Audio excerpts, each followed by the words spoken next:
maaf, jika kita wanita sedang libur atau menstruasi, apakah boleh memuaskan suami menggunakan mulut?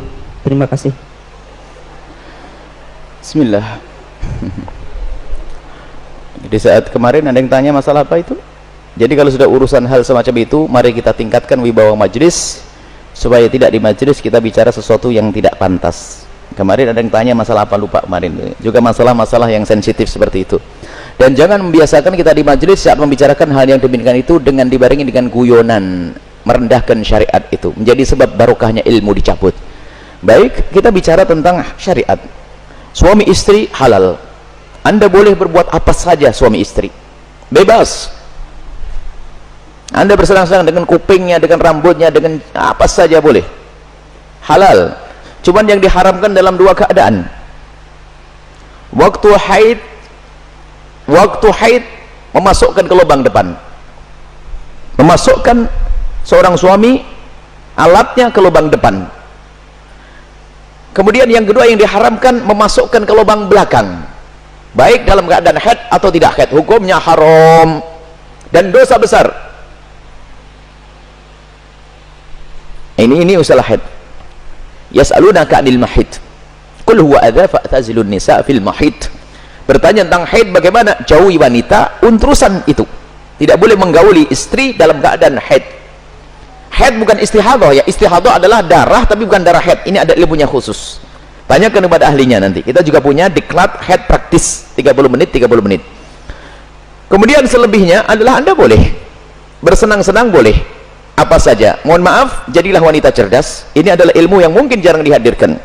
Seorang suami yang soleh, mungkin seorang suami yang soleh, dia mungkin di luar melihat sesuatu yang diharamkan, cuman dia orang menjaga diri. Astagfirullah, saya ngelihat aurat di luar. Karena dari seorang soleh, dia tidak mau menuruti itu semuanya, karena itu adalah haram, maka dia tutup mata, pejam mata dan menjauhkan itu semuanya. Tapi dia seorang laki-laki normal, bangkit syahwatnya, pulang ke rumah, istrinya mens, istrinya ada halangan, ayo mau diapain? Ayo menjadi istri yang aktif, inovatif. Anda tidak boleh melayani suami Anda dengan sesuatu yang khusus itu. Tapi Anda harus bisa senangkan suami dengan diri Anda. Misalnya, mohon maaf, ini majelis mulia, jika seorang suami mengeluarkan air mani dengan tangannya sendiri, maka dia telah melakukan kesalahan dan dosa. Tapi kalau dia mengeluarkan air mani dengan tangannya seorang istri, kecerdasan istri, selesai, dan itu adalah pahala. Maka jadilah istri cerdas. Jangan istri kalau sudah lagi masya Allah, libur buat kopi, liburnya dengan suami, sampai suami itu masya Allah stres. Anda bisa menyenangkan dengan diri Anda. Mohon maaf, mufakhadah di antara dua paha, yang penting tidak masuk wilayah itu. Atau apa saja, mohon maaf ini saya sampaikan majelis mulia, sebab banyak wanita gayanya sih, modelnya kayak hebat-hebat, tapi masya Allah bikin stres suami. Hati-hati itu, hei para wanita, sadar. Senangkan suamimu dengan apapun yang Allah berikan kepadamu, dengan tanganmu, dengan apapun. Yang penting kalau Anda haid, jangan masuk wilayah itu. Sebab kadang suaminya sampai kena sudah tidur, masih akan diwakin kopi, enggak, sarapan enggak, bang beli makan di warung aja bang, yang ngoroknya yang digedekan. Wahai para istri yang solehah, Anda harus aktif dan inovatif, ada ide-ide untuk menyenangkan suami. Adapun masalah, mohon maaf, yang ditanyakan dengan mulut, ketahuilah, hei para suami, engkau tidak boleh memaksa istrimu untuk melakukan itu, karena belum tentu dia nyaman. Kalau dia merasa jijik, Anda tidak boleh paksa, haram. Atau sebaliknya, tidak boleh egois seorang suami, harus kau lakukan, tidak. Kenapa? Mohon maaf, karena itu adalah wilayah yang bukan wilayah bersih. Wilayahnya orang dari makanan yang bersih dibuang lewat mana? Lewat itu. Akan tapi kalau memang ada orang, seorang wanita yang mau melakukannya misalnya, atau sebaliknya, bagaimana, apakah boleh? Ketahuilah, di situ ada cairan yang najis. Air mani tidak najis, khilaf di antara ulama. Madhab Syafi'i najis, tapi cairan selalu najis. Maka kalaupun seandainya harus melakukan, mohon agar tidak ditelan, karena itu adalah, jangan sampai karena itu najis, tidak usah ditelan cairan-cairan. Adapun masalah air mani adalah khilaf di antara ulama, akan tapi boleh seorang suami, seorang istri melakukan yang demikian, tentu dengan keridhaannya, dan tentunya dengan waspada, tidak boleh sampai ada masuk ke dalam perutnya sesuatu, karena itu ada madhi, sebelum mani adalah najis, cairan-cairan sebelum mani adalah najis. Dan wahai para suami dan para istri, yuk kita melakukan sesuatu yang sesuai dengan petunjuk Nabi SAW, akhlaklah yang baik. Dan kenapa biasanya ada pertanyaan demikian ini? Karena apa? Naudzubillah, ada yang ditonton yang salah, gurunya salah, dari film-film yang ngaco itu ditiru, sehingga dia bingung untuk menyelesaikan urusan pribadinya dengan cara ini cara itu. Tidak ada cara yang lebih indah dari diajarkan Nabi. Seorang laki-laki duduk di perempatan istrinya, maksud duduk di atas perut istrinya, di atas ini, itu adalah cara yang paling bagus. Nggak usah macam-macam. Petunjuk dari Nabi. Itu hanya gara-gara sering nonton film kotor, makanya banyak pertanyaan aneh. Tapi pun harus dijawab.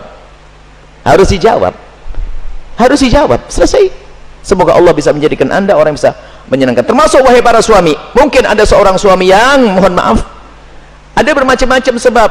Ada ejakulasi dini dan sebagainya, tapi ketahuilah, jangan biarkan istrimu terlantar.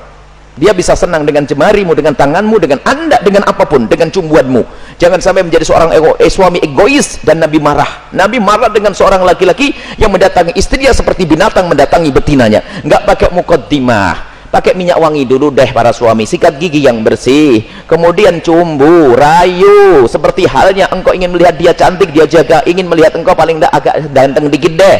Kemudian lihat, seperti halnya matanya ingin melihat dirimu indah, telinganya juga ingin mendengar kalimat indah, dan juga hidungnya pun juga ingin mencium bau harum. Cobalah siap. Makanya sebelum pulang kantor itulah mampir pom bensin dulu deh, bersih-bersih pakai minyak wangi. Ini penting.